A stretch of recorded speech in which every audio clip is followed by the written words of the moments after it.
How's it going, guys? I'm Air. I make music for fun. Sometimes I even play the electric guitar, believe it or not. And I wanted to take some time today to show you guys something kind of cool, kind of interesting. Check this out.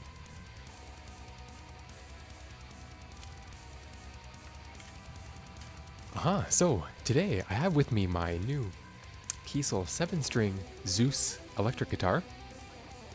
And I wanted to make a video to talk about just my impressions of the instrument, the build quality, how it feels to play, do a demonstration of how the pickups sound in various contexts, and overall just talk about my experience with Kiesel and recommend whether you should buy a Kiesel as well.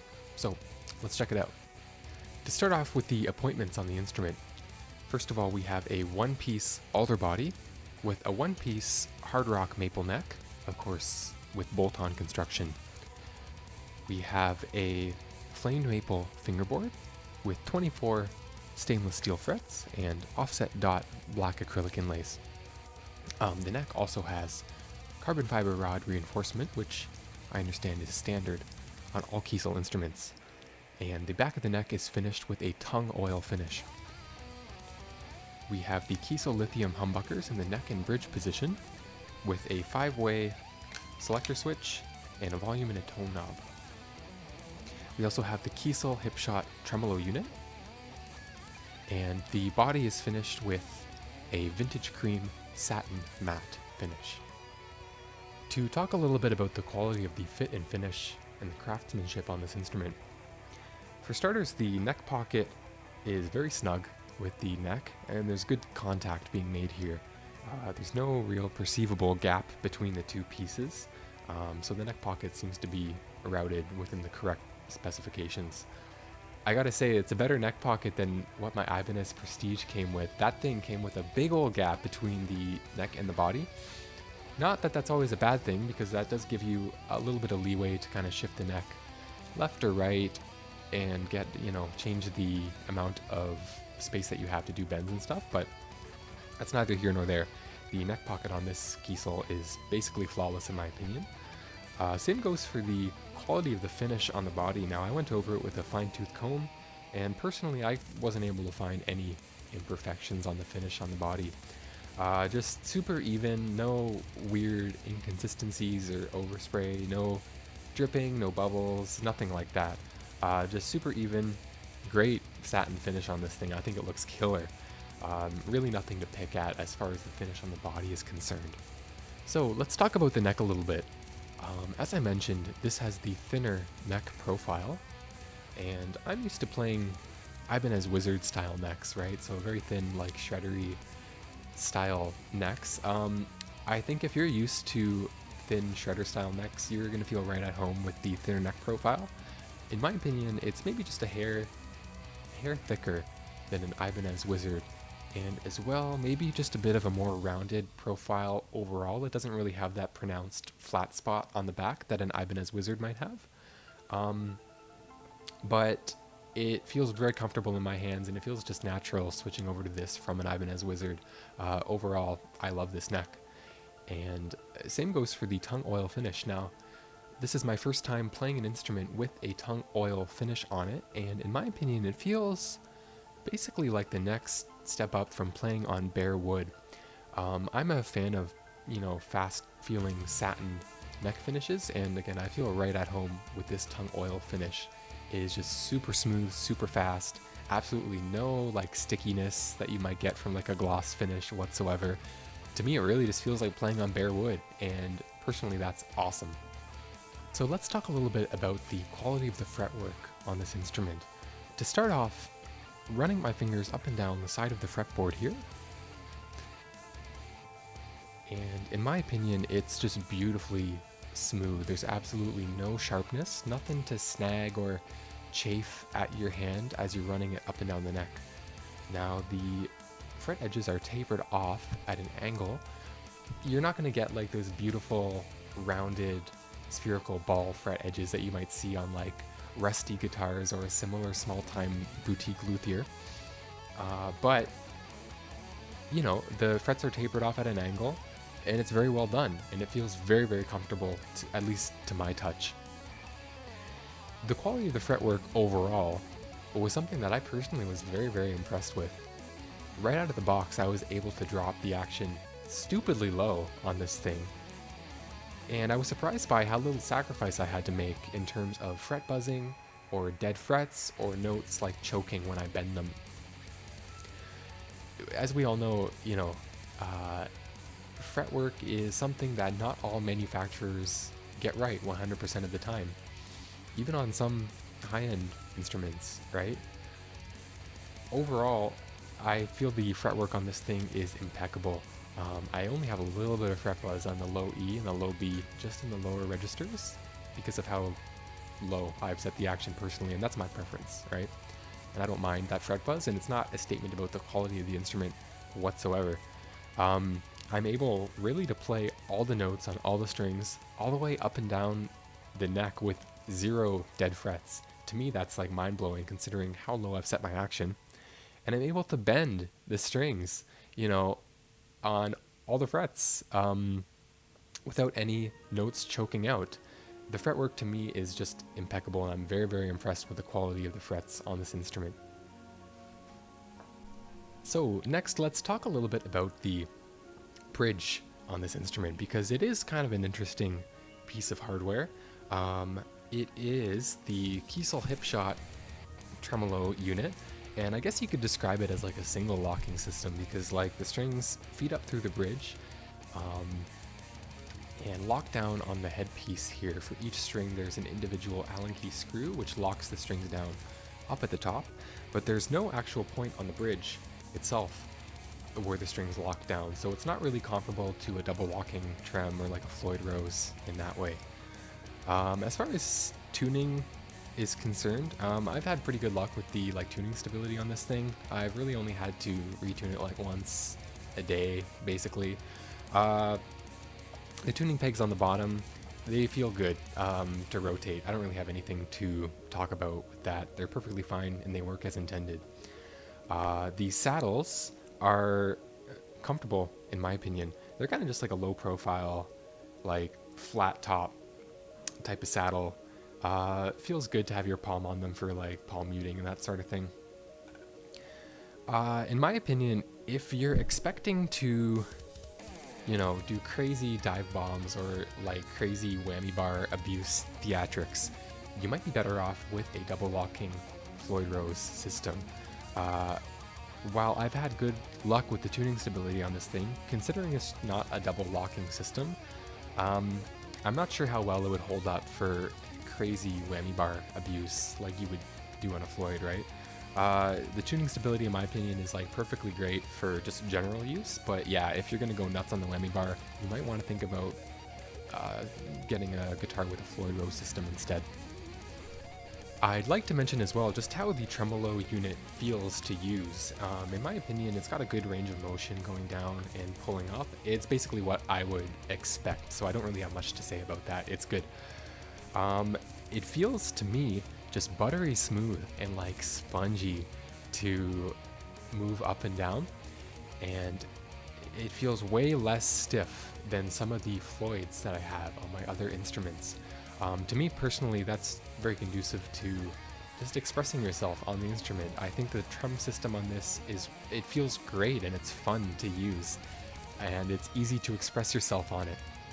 You just really want to use it when you let a note ring out. It feels awesome. If I were to open up the back cavity here, it would look very familiar to everybody who's ever used a Floyd or like even a Strat with a tremolo system. This tremolo works the same way as many other standard tremolo units. So it's got like just a claw in the cavity, which is you can adjust with screws, and the trem unit has a block with springs that's attached to the claw. So setting this thing up and getting the correct trem angle is very familiar territory if you're already familiar with most basic trem units. Okay, so let's plug this thing in and have a listen to how the Kiesel lithium pickups sound. I'll be running through each of the 5 pickup selector positions, and for each position I'll be running it through 3 patches that I have on my Pod HD 500 that I've developed for like live use. So I have a kind of genty rhythm tone. I have a lead guitar tone, and I have a clean tone. So I will be running this guitar, as I mentioned, through my Pod HD500, and that is connected to my Behringer UMC22 unit, which is connected to my PC via USB cable, and I've recorded all of these in Reaper. So let's take a look at how it sounds.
So, after having had a chance to listen to the Kiesel lithium pickups in isolation, what did you think about how they sounded?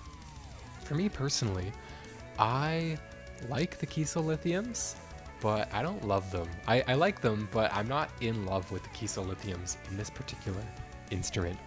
So, what did I like about them? I think they have a very kind of articulate and transparent character about them. Um, kind of note separation is very good with these things, and even with some distortion, when you're playing those big open chords, you're playing those big boy chords, you get a very pleasing degree of note separation to my ears, where you can hear all the notes ring out, in a way that sounds good to me. I think that these pickups are very versatile. You can probably get a whole lot of different sounds out of them, just depending on how you dial in your amp. It seems to me that they're very responsive to how you dial in your tone in your amp, and possibly very responsive to the materials and construction of your guitar.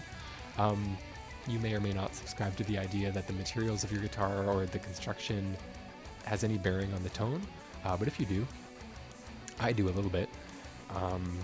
These lithiums may work better in some guitars versus others. I've read online that people have had better luck with them kind of in like warmer sounding guitars with like mahogany as a material, which omit maple as a material.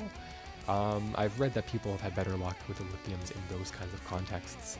In this thing with a bolt-on neck, with one-piece maple neck, maple fretboard, one-piece alder body, very snappy kind of tone with this, very bright and snappy. And say what you will about the lithiums, I don't think many people are going to complain about them not cutting through a mix. They have a bit of an upper mid-rangey character about them to my ears, which just lends itself to slicing through a mix very easily. They're not going to get lost when you're producing with them. So what did I not like so much about the Kiesel lithium pickups? Before I received this instrument, I had read a lot of talk online of people describing the Kiesel lithiums as sounding sterile. And after having had the chance to play around with the pickups for the last couple days, I kind of see where people are coming from when they describe the pickups as sterile. So as I mentioned, they have a bit of an upper mid-rangey tonal quality about them.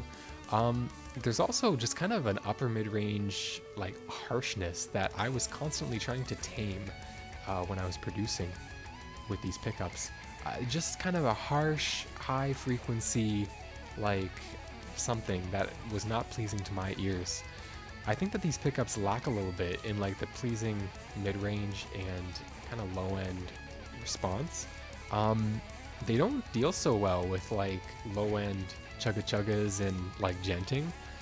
They just sound a little bit sterile. They sound a little bit anemic, a little bit weak compared to other options.